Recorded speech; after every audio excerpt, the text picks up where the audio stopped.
Graças e paz, irmãos. Bom dia, sejam bem-vindos. Vamos aí dar início, então, a mais uma Escola Bíblica Dominical. Ainda aí dentro do livro de Judas, né? Os irmãos já puderam ver, né? Um livro curto, né? Com poucos versículos também. E nós dividimos aí em algumas partes para a gente poder entender um pouco melhor, tá? Daquilo que o livro se trata. Hoje nós vamos aí ler dos versículos 5 até o 10, certo? Vamos ler o texto então? Diz assim, versículo 5. Embora vocês já estejam cientes de tudo, de uma vez por todas, quero lembrar-lhes que Jesus, tendo libertado um povo, tirando-o da terra do Egito, destruiu depois os que não creram. E a anjos, os que não guardaram o seu estado original, mas abandonaram o seu próprio lugar, ele tem guardado sobre trevas, em algemas eternas, para o juízo do grande dia. Igualmente, Sodoma, Gomorra e as cidades vizinhas, que também se entregaram à imoralidade e adotaram práticas contrárias à natureza, foram postas como exemplo do castigo de um fogo eterno. Do mesmo modo também, esses quais sonhadores contaminam a carne, rejeitam a autoridade e insultam os gloriosos seres celestiais. Contudo, nem mesmo o arcanjo Miguel, quando entrou em conflito com o diabo e discutia a respeito do corpo de Moisés, ousou pronunciar sentença difamatória contra ele. Pelo contrário, disse: "O Senhor repreenda você." Esses, porém, quanto a tudo o que não entendem, difamam. E quanto a tudo o que compreendem por instinto natural, como animais irracionais, até nessas coisas se corrompem. O tema do nosso estudo de hoje é exemplos do que não ser, tá? E nesses versículos que nós lemos, Judas, ele está advertindo aqui a igreja, os seus primeiros leitores ali, sobre os perigos da apostasia. O que é a apostasia? É o abandono deliberado da fé, o abandono de forma proposital da fé, certo? E ele faz isso relembrando alguns eventos que aconteceram no passado, né? Como a libertação do povo de Israel do Egito, a destruição dos incrédulos ali, né? Ele cita Sodoma e Gomorra, enfim, cita os anjos, né, também. E falando desses anjos, né, ele fala sobre eles que abandonaram a sua posição original e foram condenados por isso, assim como ali as cidades de Sodoma e Gomorra, né, que foram destruídas por se entregarem à imoralidade. Então Judas, ele está comparando aquelas pessoas que desconsideram a autoridade de Deus e difamam o seu nome em desobediência. Ele está fazendo aqui, traçando um paralelo e dando alguns exemplos de pessoas, de situações que fizeram praticamente a mesma coisa, que foram julgados, né, na verdade, da mesma forma por Deus, por conta de seus pecados. E aí, para repreender essa prática, ele vai ilustrar ali, mencionando a disputa entre o arcanjo Miguel e o diabo, né, onde até mesmo o diabo ele é tratado ali por Miguel com uma certa reverência, né, pelo arcanjo. Afinal, ele mesmo, ele não repreende Satanás, mas ele pede para que o Senhor o repreenda, certo? Então, resumindo aqui, esses versículos, eles vão nos trazer um alerta sobre os perigos da rebeldia, da imoralidade, da difamação, e ele vai utilizar desses exemplos do passado para trazer algumas lições para nós, certo? Vamos entrar no texto então de novo aí, o versículo 5. Embora vocês já estejam cientes de tudo de uma vez por todas, quero lembrar-lhes que Jesus, tendo libertado um povo, tirando da terra do Egito, destruiu depois os que não creram. Então, o primeiro exemplo que Judas traz aqui vem da história de Israel, certo? Ele vai se referir aqui ao período de peregrinação no deserto, da incredulidade do povo, certo? O que fez com que Deus derramasse castigo sobre esse povo rebelde.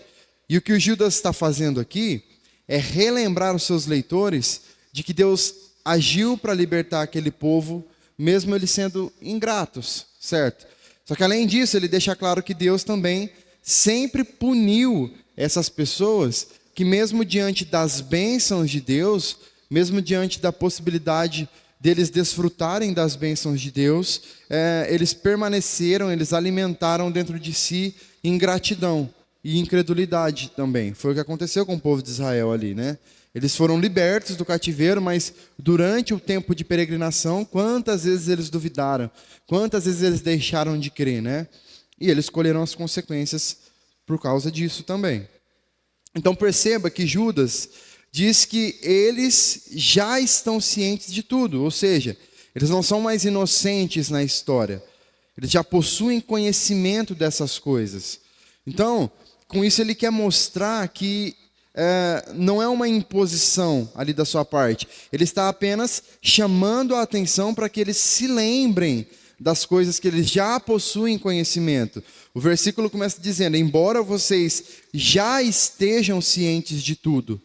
Certo? Então Judas está falando aqui sobre algo que a igreja, que os seus leitores, que nós já sabemos. Então ele está simplesmente chamando a nossa atenção, chamando a atenção dos seus leitores, para que eles se lembrem dessas coisas que de uma vez por todas já foram entregues, já foram reveladas para nós, certo? Então é claro que há um tom de exortação aqui nessa lembrança, não é apenas um lembrete, né? Um simples lembrete. Você está lembrando? Não. É uma chamada de atenção realmente, certo? Tem uma frase que uma vez João Calvino disse, que diz assim: o objetivo da palavra de Deus não é somente nos ensinar aquilo que de outra forma não poderíamos saber, mas nos despertar para uma meditação séria daquelas coisas que nós já compreendemos, para que não nos tornemos dormentes num conhecimento frio, ok? Então, o papel da Bíblia na nossa vida não é apenas nos revelar coisas que nós ainda não sabemos, ou coisas que nós não saberíamos de outra forma, que nós só podemos saber através da revelação da palavra. Mas o papel da Bíblia, das Escrituras na nossa vida, também é de nos lembrar de coisas que nós já sabemos. Principalmente nós, como crentes há tanto tempo, né, participando aí de uma vida de igreja, tendo uma vida cristã, uma rotina de vida de igreja, muitas das vezes algumas coisas caem no esquecimento. Muitas das vezes, algumas práticas que nós temos, elas se tornam comuns. Elas se tornam parte de uma rotina que nós temos. E nós deixamos de dar o devido valor, a devida importância para essas coisas. Certo? Então, o papel da Bíblia em nós, através da ação, né, do Espírito Santo, né, é também nos lembrar, nos despertar para algumas coisas que nós já conhecemos. Certo? E existe uma importância aqui nesse primeiro versículo para nós hoje, porque existe uma ala de estudiosos atualmente que eles defendem que os acontecimentos do Pentateuco, que são os 5 primeiros livros da Bíblia, especialmente aqui essa narrativa da saída de Israel do Egito, seria um mito criado pelo povo judeu. Tá? Então, para alguns deles, por exemplo, Moisés nunca nem existiu. É como se fosse uma história simplesmente contada. Só que o problema dessa ideia é que esse argumento ele invalidaria muitos dos textos bíblicos do Novo Testamento, como esse de Judas, por exemplo, que se baseia em um exemplo do Antigo Testamento para trazer uma lição para o seu povo. Se essas coisas fossem mentira ou fossem criadas, inventadas, perderia praticamente o sentido de Judas estar se apoiando nesse texto para nos trazer ensinamentos, certo? Então nós enxergamos a Bíblia como a verdade absoluta de Deus para o seu povo. Então tudo que está descrito na Bíblia, nós cremos, né, como sendo uma verdade absoluta, ok? Nós não podemos abrir mão disso. Então eis aqui uma preocupação de Judas para os seus dias, em relação aos falsos mestres ali, que nós continuamos tendo nos dias de hoje também. Por isso que nós devemos estar prontos, irmãos, para esse tipo de falácia, para esse tipo de mentira e de suspeita que se levanta contra a palavra de Deus, contra aquilo que Deus nos deixou de ensinamento nas Escrituras e também em relação à história do povo de Deus. O objetivo de Judas aqui, então, é mostrar que, apesar de Deus, né, ter demonstrado seu favor aos descendentes de Abraão, trazendo libertação ali do cativeiro no Egito, Deus ele continua tratando com rigor aqueles que deixaram de crer na sua palavra e nas suas promessas, independente se essas pessoas já desfrutaram do favor de Deus em algum momento, que é o que aconteceu aqui com o povo de Israel. Todos eles foram libertos, mas no meio do caminho, isso não impediu de que Deus os repreendesse, que Deus os punisse, certo? Então, da mesma forma, Deus destruiria aqueles falsos mestres que, a princípio, eles foram contados como crentes, como membros das suas comunidades, mas que passaram a negar com as suas crenças, com as suas práticas e com as suas ações ali o nome de Deus, certo? Eles negaram ao Senhor ali. Versículo 6. E a anjos, os que não guardaram o seu estado original, mas abandonaram o seu próprio lugar, ele tem guardado sob trevas em algemas eternas para o juízo do grande dia. Então esse é o segundo exemplo que Judas vai utilizar aqui para trazer essa comparação de anjos caídos, certo? A principal interpretação aqui sobre esse texto e talvez também aqui tenha mais base bíblica, né? É que Judas aqui esteja se referindo à queda de Satanás e de alguns dos seus anjos ali no estado original, certo? A referência para isso seria Isaías 14, versículos de 12 a 15. Eu vou ler aqui para vocês. Diz assim: Veja como você caiu do céu, ó estrela da manhã, filho da alva. Veja como você foi lançado por terra, você que debilitava as nações. Você pensava assim: subirei ao céu, exaltarei o meu trono acima das estrelas e me assentarei no monte da congregação nas extremidades do norte. Subirei acima das mais altas nuvens e serei semelhante ao Altíssimo. Mas você descerá ao mundo dos mortos, no mais profundo abismo. Um outro texto também, que dá base para essa ideia, é o de Ezequiel, capítulo 28, de 14 a 17, que diz assim: Você era um querubim da guarda que foi ungido. Eu o estabeleci. Você permanecia no monte santo de Deus e andava no meio das pedras brilhantes. Você era perfeito nos seus caminhos, desde o dia em que foi criado, até que se achou iniquidade em você. Na multiplicação do seu comércio, você se encheu de violência e pecou. Por isso, ó querubim da guarda, eu o profanei e lancei fora do monte de Deus. Eu o expulsei do meio das pedras brilhantes. Você ficou orgulhoso por causa da sua formosura, corrompeu a sua sabedoria por causa do seu resplendor.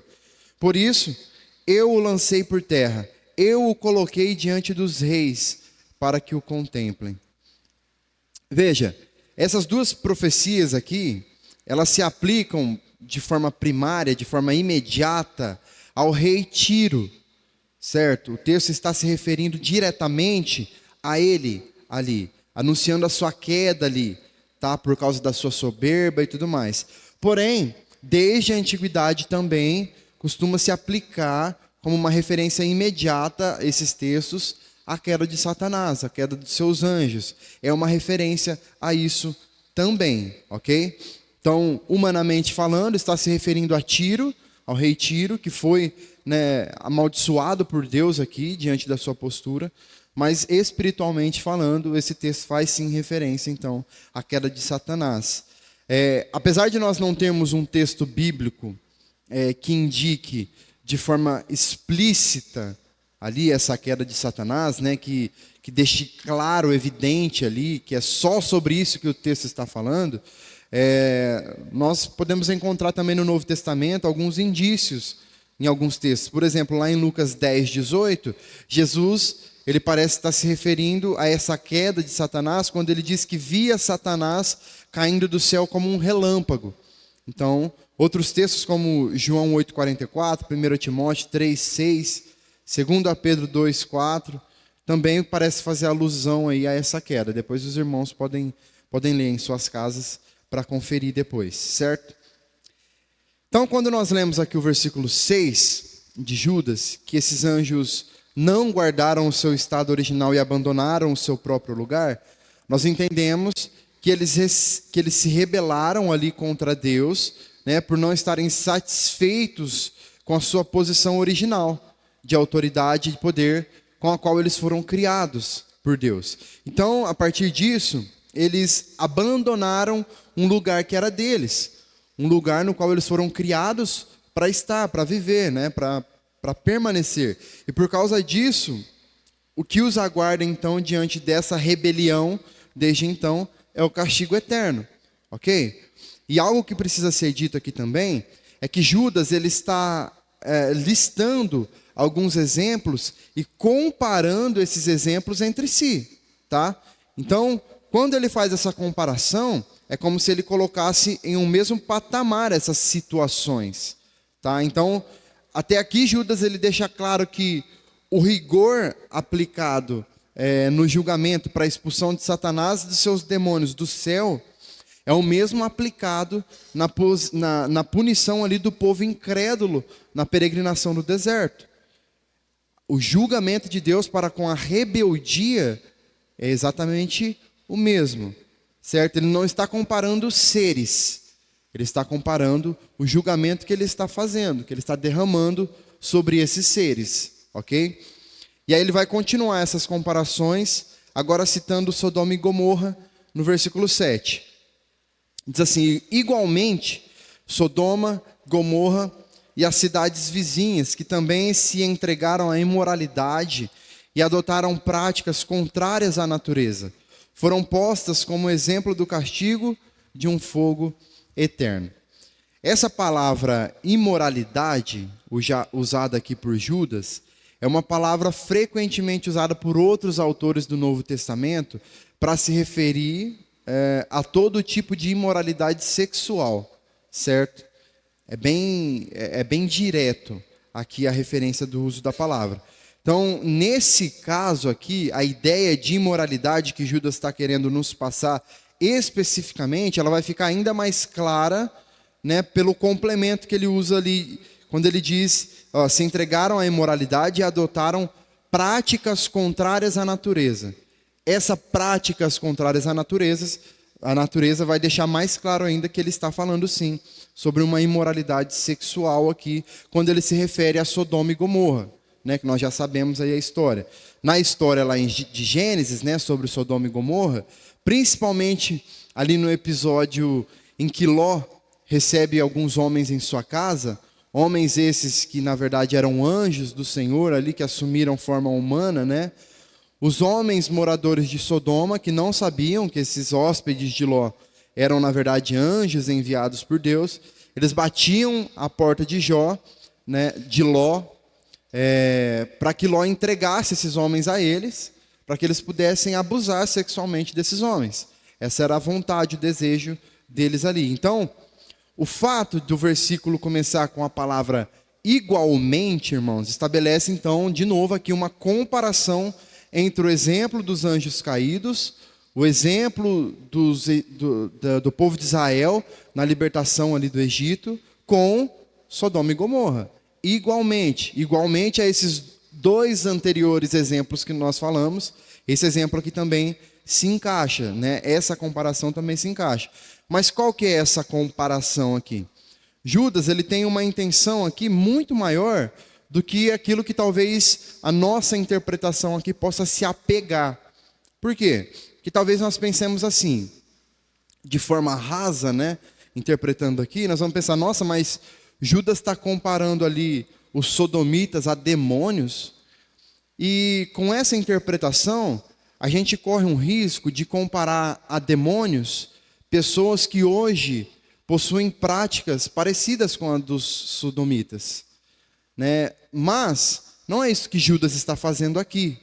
O que Judas está fazendo, o que ele quer dizer com esse igualmente, né, que ele inicia o versículo, é que assim como aqueles anjos foram expulsos do céu por adotarem um estilo de vida contrário àquele que Deus os criou para ter, assim como o povo de Israel, né, que passou a ter uma postura contrária àquilo que Deus os criou e os libertou para ter, os sodomitas aqui, que adotaram para si um estilo de vida também contrário ao estilo natural do qual Deus criou a relação sexual entre homem e mulher, como Deus fez para ser, ambos, igualmente, todos eles recebem o julgamento de Deus.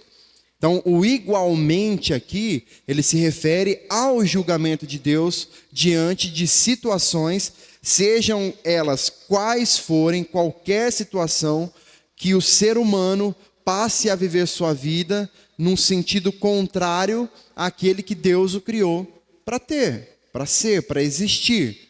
Então, de igual modo, de igual forma, é aqui que nós chegamos naquela famosa frase de que não existe pecadinho e pecadão para Deus. Então, o pecado, ele será julgado por Deus com a mesma severidade, com a mesma seriedade, com a mesma justiça, ok? Então, todo aquele que decide viver a sua vida em contradição ou em desobediência a Deus e aos seus mandamentos, receberão o castigo devido por isso. Seja ele quem for, cometa o tipo de pecado que cometer. São 3 exemplos que Judas usa aqui de pecados distintos. Não é o mesmo pecado que nessas situações aqui estão descritas, certo? Mas o julgamento de Deus será de igual forma para todos os que pecarem. Todos aqueles que pecarem, que não se arrependerem, que não transformarem o seu modo de viver, conformarem o seu modo de viver à palavra, serão julgados por Deus, ok? Então, igualmente, essa comparação aí que Judas faz, fique claro a nós aqui, que se refere ao julgamento de Deus para com essas questões, ok? Versículo 8 agora.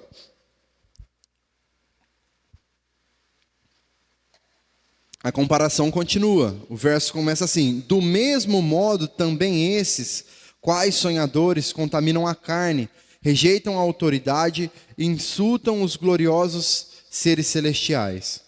Do mesmo modo que o povo de Israel pecou, do mesmo modo como os anjos no céu pecaram contra Deus, do mesmo modo como os moradores de Sodoma, Gomorra e das cidades vizinhas pecaram contra Deus, esses quais sonhadores também pecaram, contaminaram a carne. É isso que diz o texto. Quem são esses quais sonhadores?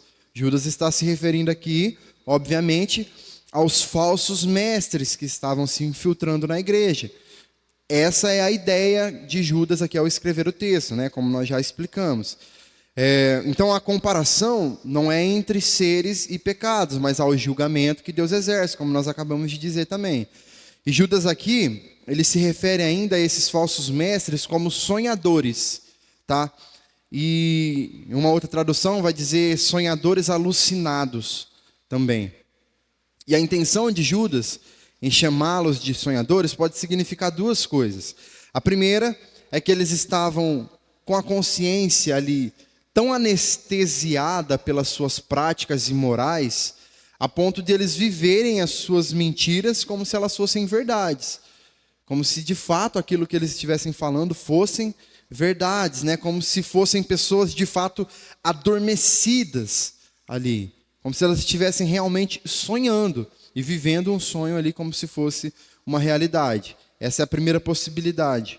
A segunda possibilidade, e que pelo contexto parece ser a melhor opção, é que Judas pode estar se referindo ao fato de que eles alegavam ter recebido novas revelações em seus sonhos, para dar autoridade aos seus ensinamentos. Então eles se dirigiam ao povo ali dizendo ter recebido visões, sonhos, revelações da parte de Deus para falar à igreja e confundir a igreja. Aliás, isso era algo que acontecia com frequência, né? Paulo, por exemplo, ele enfrentou alguns falsos mestres lá em Colossos, e esses falsos mestres prestavam cultos a anjos baseado em visões que eles receberam, que teoricamente eles haviam recebido de Deus, certo?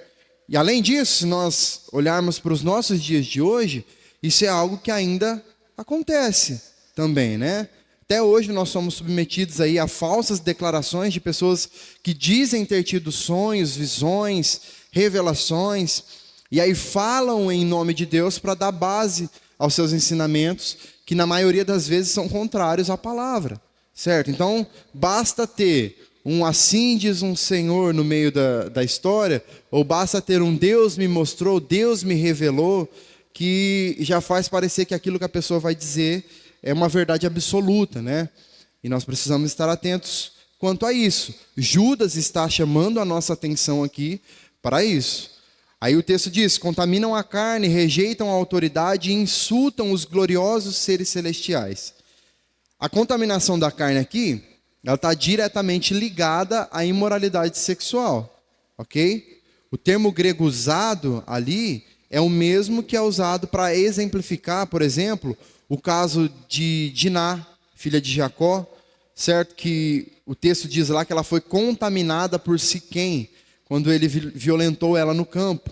Gênesis 34, 5 vai falar isso. E o versículo 3, versículo 27 também.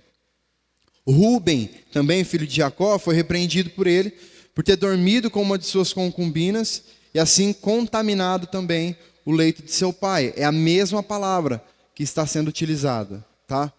Isso pode ser tanto uma referência às práticas diretamente desses falsos mestres, as práticas que eles tinham, práticas imorais, ou então ao fato deles ensinarem que por causa da graça de Deus, eles já não pecavam mais em seus corpos humanos.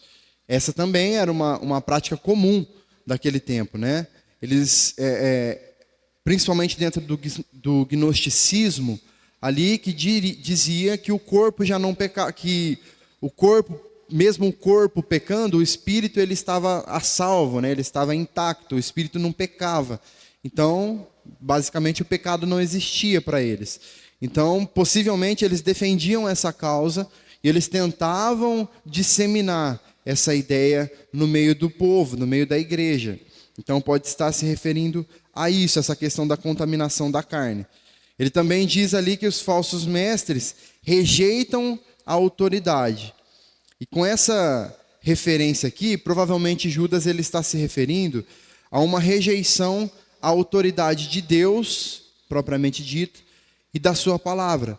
Assim como os israelitas desobedientes no deserto fizeram, assim como os anjos rebeldes que se voltaram contra Deus e abandonaram o seu lar também fizeram. Então esses falsos mestres, eles demonstravam essa rejeição à medida em que eles rejeitavam a autoridade dos líderes da igreja local.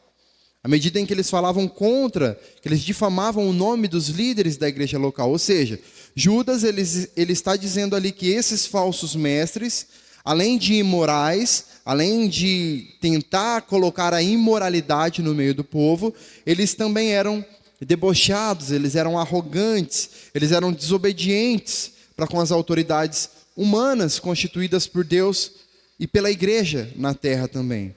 Na continuação do versículo, Judas vai dizer que esses falsos mestres insultam os seres celestiais. Só que provavelmente essa frase aqui seja apenas um complemento para a citação anterior, ou seja, Judas ele ainda está falando sobre esses falsos mestres não acatarem a autoridade da liderança desses homens que exerciam a autoridade sobre a igreja. Então, seres celestiais aqui, talvez seja aqui, mais provavelmente, seja uma referência a esses líderes da igreja, não especificamente a seres angelicais, anjos, né? Não seria isso, né? Por quê? O fato de agora ele se referir ali a esses líderes como seres celestiais traz uma representatividade muito grande daquilo que Deus estabeleceu sobre esses líderes, né? Da importância que Deus dá e coloca, o poder que Deus coloca, a autoridade, a unção que Deus transmite para esses que são levantados para serem líderes da igreja. Nós podemos citar, por exemplo, a maneira como Deus se refere aos líderes da igreja nas 7 cartas ali para as 7 igrejas da Ásia Menor, lá em Apocalipse. O texto se dirige aos líderes da igreja como anjos da igreja. Ao anjo da igreja em Sardes, em Filadélfia, não é? Em Tiatira, como nós já estudamos Apocalipse aqui. E nós vimos lá também que essa talvez seja uma referência para os líderes da igreja, para os presbíteros da igreja. Então aqui é uma mesma ideia, certo? Esses seres celestiais aqui então que Judas cita é uma referência, mais provavelmente seja uma referência aos líderes da igreja também, ok? Versículo 9. E talvez o versículo aí que mais coloque uma pulga atrás da nossa orelha, né? Contudo, nem mesmo o arcanjo Miguel, quando entrou em conflito com o diabo e discutia a respeito do corpo de Moisés, ousou pronunciar a sentença difamatória contra ele. Pelo contrário, disse: o Senhor repreenda você. Então aqui, o texto está falando sobre um conflito que há entre o arcanjo Miguel e o diabo, certo? E esse é um versículo muito discutido, né, entre os estudiosos. E basicamente existem duas interpretações mais fortes aqui para esse versículo. A primeira interpretação, ela é baseada também em um livro apócrifo, como nós mencionamos na semana passada, tá? Que é um livro que não entrou, que não faz parte da canonicidade, do cânon da Bíblia, dos livros que estão na Bíblia.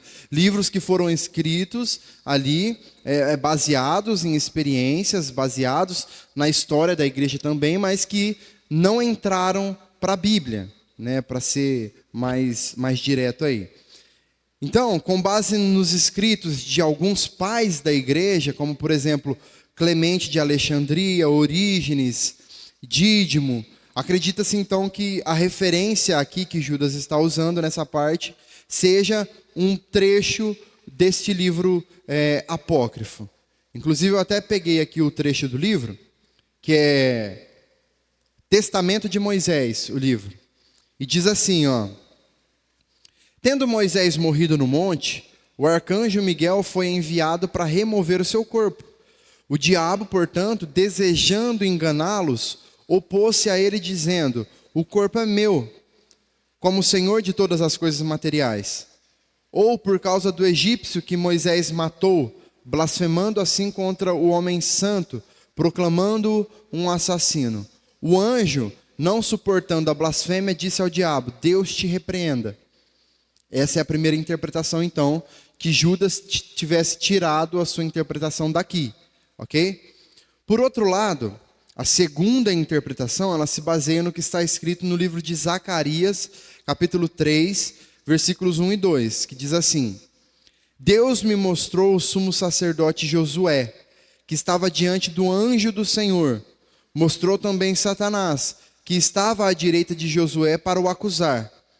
Mas o Senhor disse a Satanás: que o Senhor repreenda Satanás.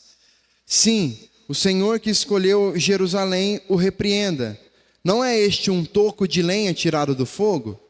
Então a ideia da interpretação aqui é que o anjo do Senhor citado aqui em Zacarias seja o arcanjo Miguel.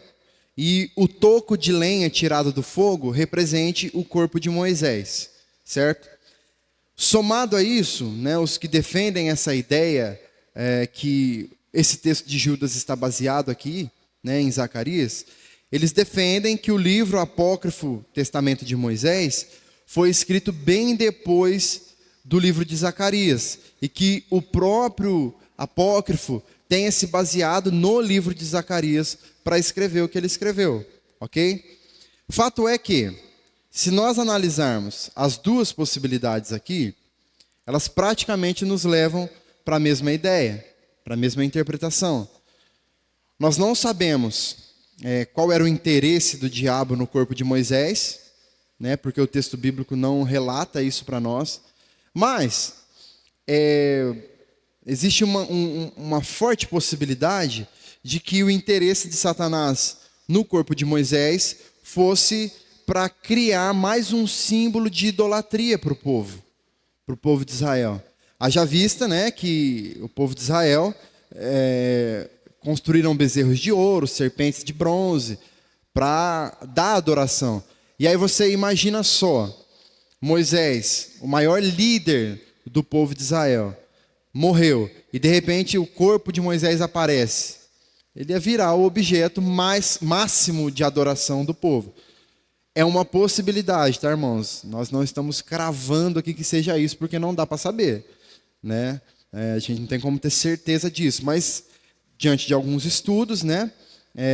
Essa é uma possibilidade muito forte e que faz um certo sentido também, haja vista a maneira como o povo de Israel se comportava, né, diante das situações. E para além disso, o mais importante aqui para o contexto dessa passagem é o que Judas quer dizer em relação à postura do arcanjo Miguel. Ele diz: ele não ousou pronunciar sentença difamatória contra ele, contra o diabo. Esse é o ponto alto aqui desse versículo. Não é tanto a questão da luta, da disputa pelo corpo de Moisés ali, tá? Miguel talvez seja o arcanjo mais importante aí mencionado na Bíblia, né? Ele aparece como sendo o guardião de Israel, ali em Daniel capítulo 10, versos de 13 a 21, capítulo 12, versículo 1 também. Ele aparece também como sendo o líder dos anjos do céu na proteção da igreja, lá em Apocalipse 12, de 7 a 9. Então, Miguel é aquele que foi enviado por Deus para guerrear, para pelejar contra o anjo caído, contra o diabo. E nessa citação de Judas aqui, nós encontramos Miguel enfrentando Satanás frente a frente ali na disputa pelo corpo de Moisés. Só que o ponto central aqui do que Judas está querendo nos ensinar é que, mesmo Miguel sendo esse grande escolhido por Deus para esta batalha, mesmo ele sendo esse ser tão poderoso, o grande protetor da igreja, ele, mesmo assim, não se atreve a repreender Satanás por si próprio. Mesmo que Satanás seja já esse anjo caído que já está condenado por Deus.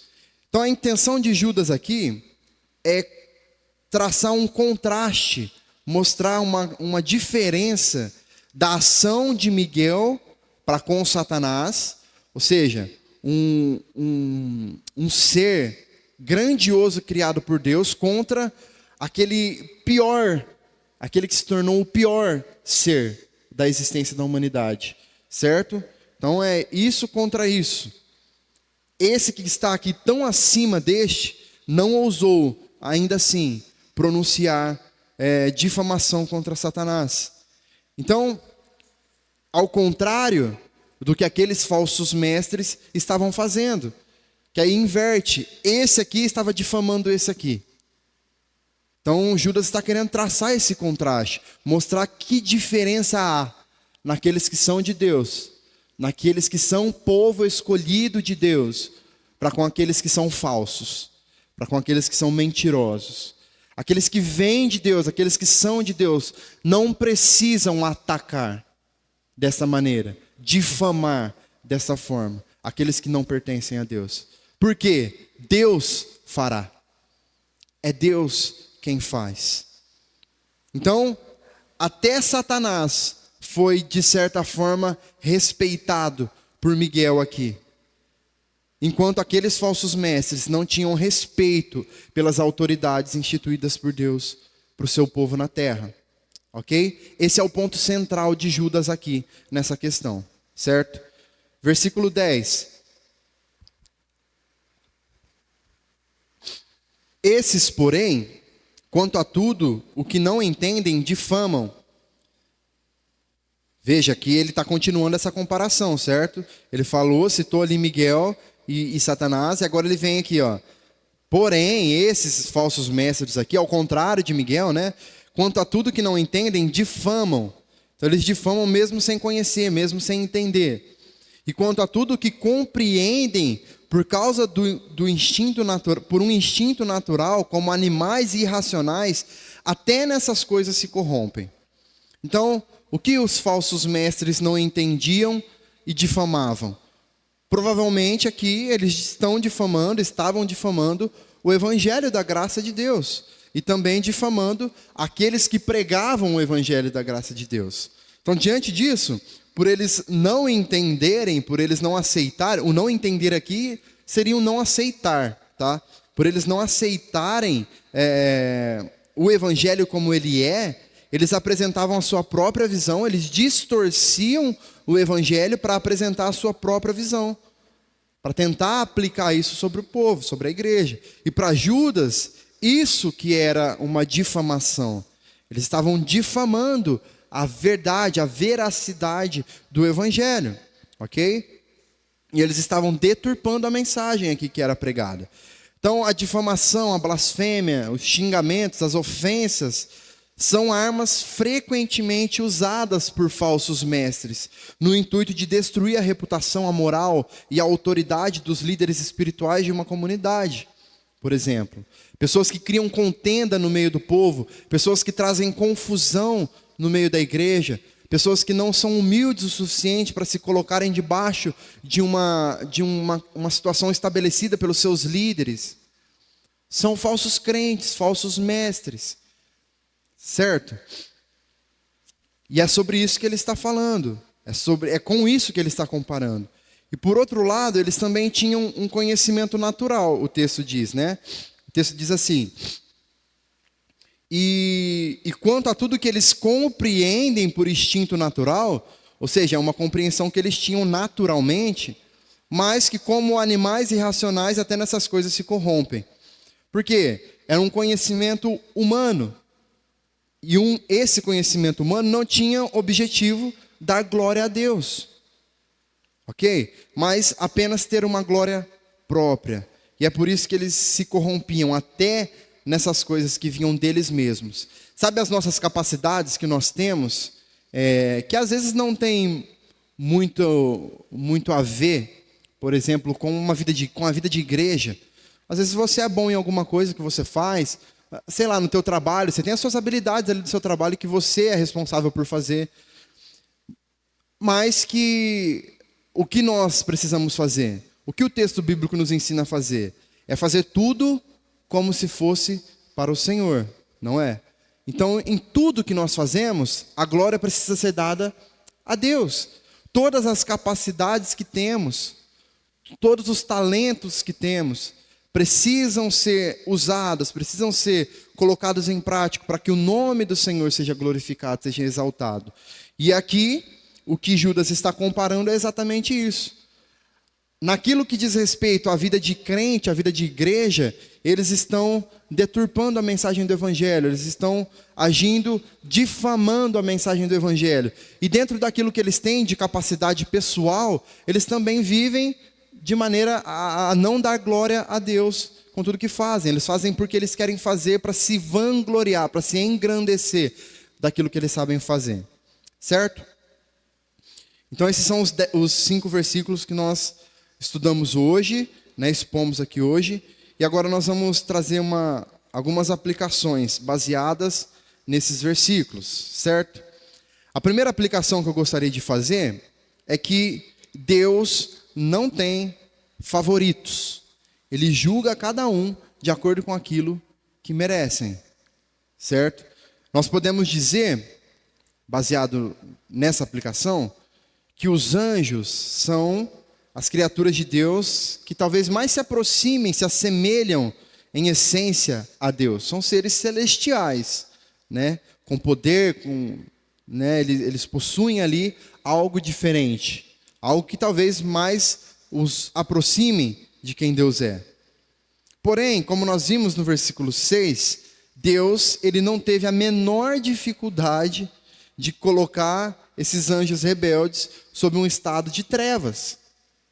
Não importa se eram mais parecidos ou não. Não importa se assemelhavam ou não, se tinham poder ou não tinham.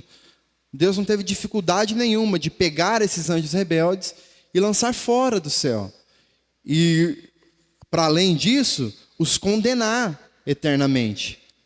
Então, se nós olharmos também para a narrativa bíblica, nós vamos ver que grandes homens de Deus, em algum momento da sua vida, sofreu de consequências drásticas por causa dos seus pecados também. Se nós pensarmos em Davi, né? Davi, considerado um dos maiores reis de Israel, né? A Bíblia se refere a Davi, define Davi como um homem segundo o coração de Deus, mas cometeu adultério com Betseba, matou o seu marido, né, o marido dela, Urias, e o resultado disso foi de graves consequências para a vida dele. Por exemplo, o seu filho morreu, problemas familiares, desafios políticos ali, perseguições durante seu reinado. Sansão, conhecido também por uma força sobrenatural dada por Deus a ele, mas que pecou porque ele cedeu às tentações de Dalila. Ele revelou o segredo da sua força, e isso fez com que ele fosse capturado, que ele ficasse cego e posteriormente viesse a morrer também. Salomão, um homem famoso pela sua sabedoria, mas que permitiu que os seus muitos casamentos, né, com mulheres estrangeiras o levassem à idolatria também, à desobediência a Deus, o que eventualmente depois resultou na divisão do reino de Israel. Então, grandes homens de Deus que pecaram e que colheram consequências desses pecados. Deus não tem seus favoritos. Deus julga cada um, seja quem for, da maneira como ele bem entende que deve fazer, porque ele é justo. Então, Deus não livrou os anjos, assim como ele não livrou aqueles grandes homens que ele escolheu para si também, por terem cometido pecados. Assim como ele não livrou o povo que ele libertou do Egito. Assim como ele não livrou os anjos do céu. Ele não livrou, porque ele é justo, irmãos. Deus é justo. E diante disso, cada um de nós colheremos consequências. As consequências devidas dos nossos atos, das nossas práticas. Então nós precisamos ter a consciência de como nós estamos vivendo as nossas vidas. Como nós temos nos colocado na presença do Senhor. Será que nós temos sido fiéis a Ele em nossa forma de viver? Será que nós temos honrado o seu nome? Muitas vezes nós agimos, irmãos, como se Deus nos devesse algo. Como se Deus devesse a nós o tanto de favores que nós estamos fazendo para Ele. Como se Deus tivesse a obrigação de nos abençoar, de nos fazer prosperar, de nos honrar em tudo que nós fazemos. Só que o que nós temos que entender e que nós temos que analisar em nossas vidas, a pergunta que nós precisamos fazer a nós mesmos é: o que nós estamos fazendo para Deus que nos torna merecedores das suas bênçãos? Pense nesses 3 exemplos que eu citei aqui, Davi, Sansão, Salomão. Será que nós já fizemos para Deus 10% do que esses homens fizeram no decorrer das suas vidas? Será que nós já fizemos para Deus 10% do que os apóstolos fizeram, dando continuidade na vida da igreja, na história do cristianismo? Para além disso, irmãos, pense também no exemplo de Jó, que talvez tenha sofrido muito mais do que esses exemplos que nós citamos aqui, mas que ainda pior, sofreu tudo que sofreu sem ter cometido um pecado. Sofreu simplesmente para ter a sua fé provada por Deus. Então a verdade é que o Senhor é dono de todas as coisas. Ele é dono de tudo, de todos. A vontade de Deus é boa, perfeita e agradável. Ainda que não seja boa na nossa interpretação, ainda que não seja perfeita para as nossas preferências, ainda que não seja agradável ao nosso julgamento, Ele é Deus. E tudo está nas mãos dEle. E Ele jamais erra em seus julgamentos e em suas escolhas. Jamais. O que cabe a nós é obedecermos, temermos e servirmos ao Senhor. É isso que cabe a nós. Nos colocarmos de fato, como Judas se coloca no início da carta, como servo de Deus. A segunda aplicação é que a revelação das Escrituras deve ser suficiente para a nossa caminhada cristã. No versículo 8, Judas ele fala sobre o fato dos falsos mestres tentarem introduzir no meio deles novas doutrinas baseadas em seus sonhos e visões.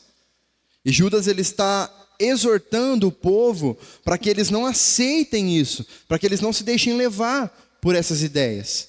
Infelizmente, essa é uma prática que se repete até hoje no nosso meio. Pessoas surgem, pessoas se levantam no meio da igreja, dizendo ter uma nova palavra, uma nova unção, um novo mover, que foi dado por Deus através de uma revelação, de um sonho ou de uma visão. E isso é muito perigoso por vários motivos. Não estou dizendo que não tem. Tem. Mas é perigoso, nós precisamos avaliar. Ok? Por alguns motivos. Primeiro, porque talvez não seja verdade. Talvez seja apenas um oportunista no meio do povo de Deus que está usando do seu poder de persuasão, de convencimento, de boa lábia, para conquistar adeptos à sua mensagem, à sua imagem e ao seu discurso, para que ele possa simplesmente ganhar espaço, ganhar seguidores, ganhar notoriedade, principalmente nos dias de hoje, tá, irmãos? Hoje, o que tem de pessoas vendendo a sua imagem a troco de mais seguidores nas redes sociais, de mais engajamento, coisas que se convertem em dinheiro, tá? Tá cheio disso nos nossos dias de hoje. E nós, como povo de Deus, salvos, remidos, comprados pelo sangue, conhecedores da palavra, nós não podemos mais nos deixar levar por coisas tão óbvias, tão claras. E é bíblico isso, irmãos. É o que estava acontecendo aqui. Judas mudou de ideia naquilo que ele ia escrever para repreender a igreja por causa disso que estava acontecendo no meio deles. Pessoas se infiltrando, trazendo um evangelho diferente daquele que era o verdadeiro evangelho. Então, se há tantos anos atrás isso já acontecia, imagine hoje. Com muito mais informação, né? com muito mais possibilidades, com a internet aí, para espalhar isso para todo lado. Então, um primeiro motivo pode ser justamente esse. Pessoas que usam da sua capacidade para convencer outras pessoas de uma mentira, por maldade de fato. Uma segunda possibilidade que nós precisamos estar atentos também é que essas pessoas que se levantam, elas podem também estar se deixando levar pelos seus próprios sentimentos. Talvez nem seja com má intenção, em alguns casos. Talvez seja um simples caso de imaturidade espiritual. Na ânsia ali de querer experimentar mais de Deus, essa pessoa ela pode estar metendo os pés pelas mãos e colocando na conta de Deus coisas que Deus não disse, coisas que Deus não planejou para o seu povo. E aí a pessoa se baseia em alguns sentimentos, se baseia em algumas coisas que ela sentiu, né? E ela faz tanta força para crer naquilo, que ela de fato crê que é Deus que está revelando para ela, e ela quer passar isso adiante. Né? E como eu disse, talvez não seja por maldade, talvez seja simplesmente por imaturidade espiritual. A pessoa estar ouvindo a voz do coração, como nós falamos semana passada. E ouvir a voz do coração é perigoso para nós. E uma terceira situação também é que talvez nós estejamos agindo como se a Bíblia e tudo que está escrito nela não fosse suficiente para sustentar a nossa fé e a nossa vida cristã. E aí essa é uma análise que nós precisamos fazer interiormente. Aí já não é mais um julgamento para com aquele que está falando. Aí é um julgamento que você precisa fazer dentro de você. Porque uma coisa é falarem, outra coisa é nós acreditarmos. É nós trazermos como verdade absoluta aquilo que está sendo dito para nós. É uma via de mão dupla. Só tem efeito se aquele que ouve leva em consideração. Senão ficam palavras soltas, jogadas ao vento. Correto? Para tudo na vida, para o que é bom e para o que é mal. Se o que é bom nós estamos ouvindo, nós não estamos absorvendo, também nós estamos perdendo. Agora o que é ruim, nós estamos absorvendo, aí nós estamos perdendo também. Porque nós estamos absorvendo o ruim e passando para frente o que é bom. Então, se porventura nós estivermos vivendo isso, significa que algo de muito errado está acontecendo conosco, irmãos. E diante disso, nós precisamos rever os nossos conceitos, entender se de fato nós nos convertemos verdadeiramente. Porque uma pessoa que vive sua vida cristã atrás de palavras reveladas por outras pessoas, por ditos profetas, ditos apóstolos, que surgem hoje aí, né? Que brotam do chão, né? Porque cada dia tem um novo. Se nós estamos vivendo a nossa vida cristã baseado nisso, então significa que nós não somos uma pessoa que temos fé, uma verdadeira fé no Senhor. Nós não conhecemos a palavra como ela é, ok? Nós não podemos basear a nossa vida cristã nisso. Que fique claro, eu repito, eu creio que Deus pode usar pessoas para falar, e Ele faz isso. Só que nós precisamos ter conhecimento suficiente para julgar o que está sendo dito. É bíblico isso. É bíblico. Julgar os espíritos. Nós precisamos fazer isso. Se nós não fazemos isso, nós estamos errados. Não só quem fala, mas nós que estamos recebendo também estamos. E isso é tão sério, irmãos, tão sério, que religiões inteiras já foram criadas ou são criadas baseadas em uma visão ou em um sonho que alguém teve um dia. Por exemplo, o islamismo, que é a religião que mais cresce no mundo, a religião começou com o profeta Maomé, que segundo a tradição islâmica, recebeu as suas primeiras revelações ali durante uma visão na caverna de Hira, por volta de 610, do ano 610 depois de Cristo. E essas visões e revelações, depois elas foram compiladas e deram origem ao Corão, que é o livro do islamismo. Uma religião inteira criada a partir de uma visão que uma pessoa sozinha diz ter tido. Perigoso. Perigoso, não é? Por exemplo, o mormonismo, a religião dos Mormons. Joseph Smith relatou ter tido uma série de visões divinas em uma floresta perto de sua casa em Nova York, em 1820. Ele também afirmou ter recebido visitas de um anjo chamado Moroni, que o instruiu a encontrar e traduzir as placas de ouro que se tornaram o livro de Mórmon. Outra religião criada, nascida, baseada numa visão, em um sonho. Então, irmãos, nós vemos que a ânsia do ser humano por se encontrar com Deus, se não for guiado pelas motivações corretas, pode vir também a ser a porta do caminho errado para essa pessoa. Por isso, irmãos, leia a Bíblia, conheça as Escrituras e principalmente esteja satisfeito com o que ela tem a te oferecer. Tudo que tentarem te dar que não está na Bíblia, desconfie. No mínimo, desconfie. Não estou falando para você rejeitar de cara, mas desconfie.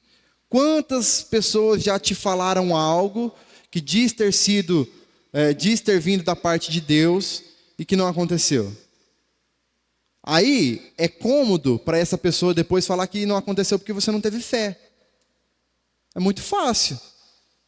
A gente vai sair por aí falando, revelando, dando profecia para todo mundo, e se não acontecer, você vai falar assim, foi porque você não teve fé. Irmãos, aquilo que Deus promete não depende de nós, não. Se Deus prometeu o que Ele vai fazer, vai acontecer. Independente da tua fé, vai acontecer. A nossa fé, nós precisamos exercitá-la. Nós precisamos fazer. Nós precisamos crer, sem dúvida. Isso nos torna crentes mais piedosos, crentes mais parecidos com aquilo que Deus nos criou para ser. Mas o plano de Deus não pode ser frustrado. Em hipótese alguma, não será. Porque se alguém chega em você e diz, assim diz o Senhor, vai acontecer isso, isso, isso, isso, tem que acontecer, porque se é Deus que está falando, vai acontecer. Agora, a não ser que a pessoa venha também e fale assim, se você crer, vai acontecer.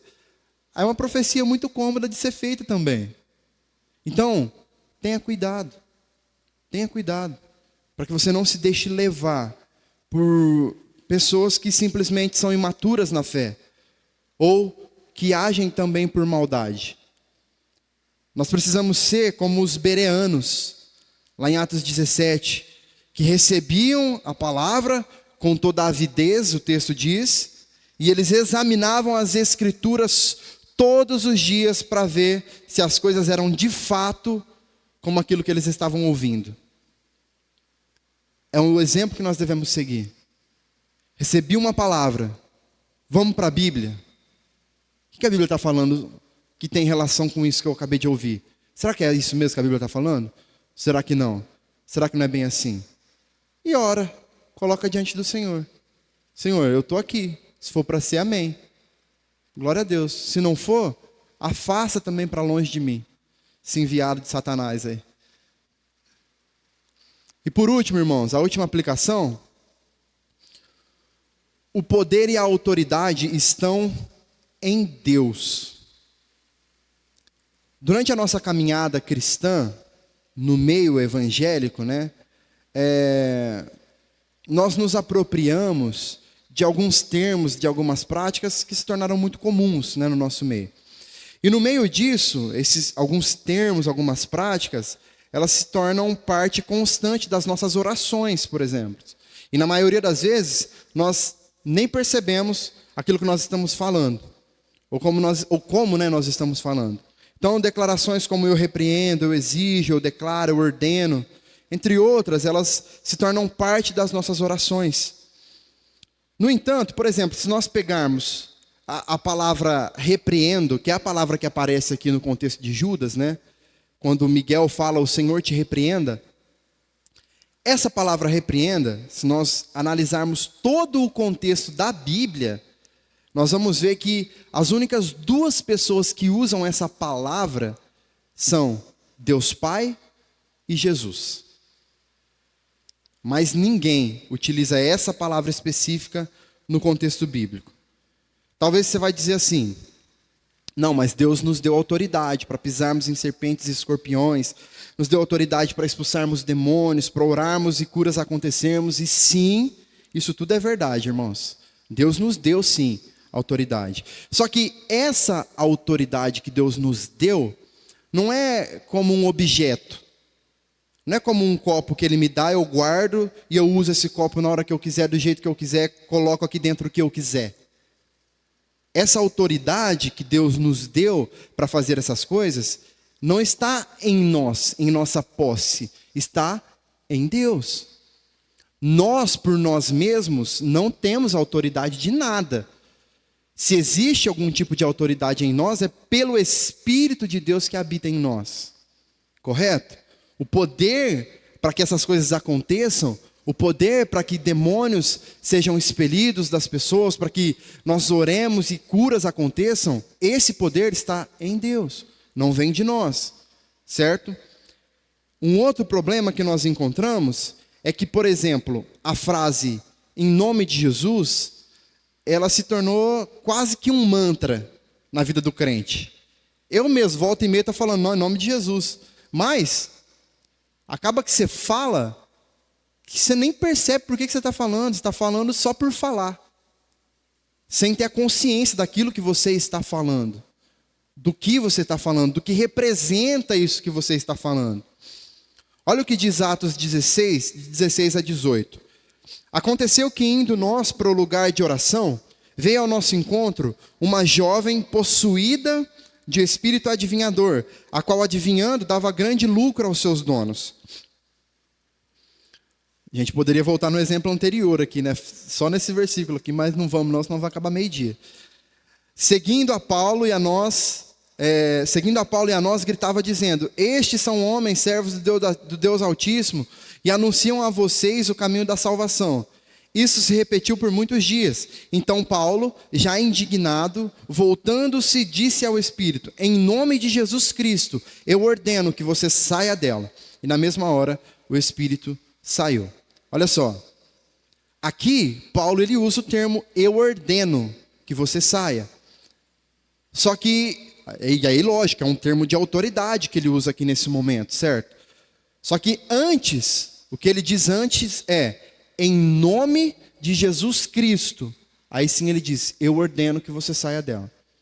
Orar, irmãos, em nome de Jesus, não é fazer uma repetição toda vez, como se, fizesse parte já da nossa oração ali. Orar em nome de Jesus é estabelecer que os nossos pedidos, as nossas súplicas, ou as palavras de ordem que nós estamos dando, elas estão sendo ditas em nome de Jesus, por causa daquilo que ele fez. Quando nós fazemos isso, nós precisamos de uma consciência que é somente através dele, através do nome dele, que tudo que nós oramos se torna possível. Não é só falar, irmãos, a nossa oração, ela precisa ser consciente, ela precisa ser racional também. É entender por que eu estou falando em nome de Jesus no final da oração. O que significa? Por que eu estou orando, falando um monte de coisa, pedindo, agradecendo, e no final eu falo em nome de Jesus, amém. É porque eu estou dizendo que tudo que está sendo orado, eu estou pedindo em nome daquilo que Cristo fez na cruz do Calvário. Em nome da obra que ele fez por nós na cruz. É isso que precisa ficar claro. Nós precisamos aprender com o exemplo de Miguel, por exemplo. O arcanjo, o maior talvez, que aparece, o mais importante que aparece. Mesmo sendo esse grande ser criado por Deus, grande líder dos anjos do céu, ele agiu com prudência. E ele não ousou desafiar Satanás. O diabo, irmãos, ele é derrotado.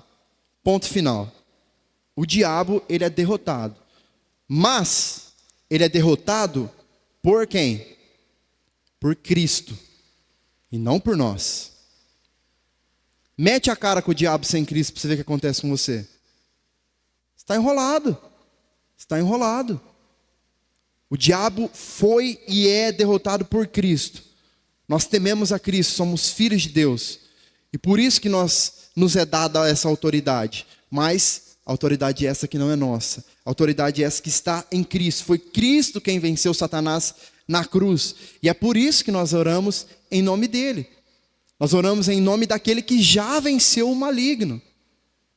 Então isso precisa estar claro no meio das nossas orações. Por isso que ali no meio das nossas orações, nós precisamos nos colocarmos diante do Senhor com reverência. Pedimos que ele repreenda Satanás, que ele repreenda as autoridades e qualquer outra obra do maligno. Significa que eu não posso mais orar então, eu repreendo? Não, não é isso, irmãos. Mas faça isso com consciência do que você está fazendo. Faça isso com consciência de que você está orando, clamando, pedindo a cura, repreendendo o mal, em nome daquele que já venceu essas coisas, que já venceu as enfermidades, que já venceu Satanás. Consciência, irmãos. A nossa oração não pode ser um ato mecânico ou automático. A nossa oração precisa ter veracidade, precisa ter verdade naquilo que nós estamos falando. Precisa ter consciência, precisa ser intencional. Nós precisamos ser propositais nas orações que nós fazemos. Não é só abrir a boca e orar de qualquer forma. É orar em nome de Jesus. Tiago, capítulo 4, verso 3, a primeira parte do versículo diz: pedem e não recebem, porque pedem mal. São as nossas orações automáticas. Pedir mal é isso também. É orar sem consciência. É orar sem intencionalidade. É orar sem saber pelo que está orando. É falar em nome de Jesus, repetir em nome de Jesus como um mantra qualquer aí que a gente fala. E assim nós estamos na nossa vida de igreja, que nós viemos aqui nos cultos, damos amém, glória a Deus, aleluia, e nem ouvimos o que foi dito. Quantas vezes já aconteceu, às vezes, de um pastor estar aqui falando alguma coisa ruim e a pessoa dá amém, do nada. Não, amém não, irmãos, amém não.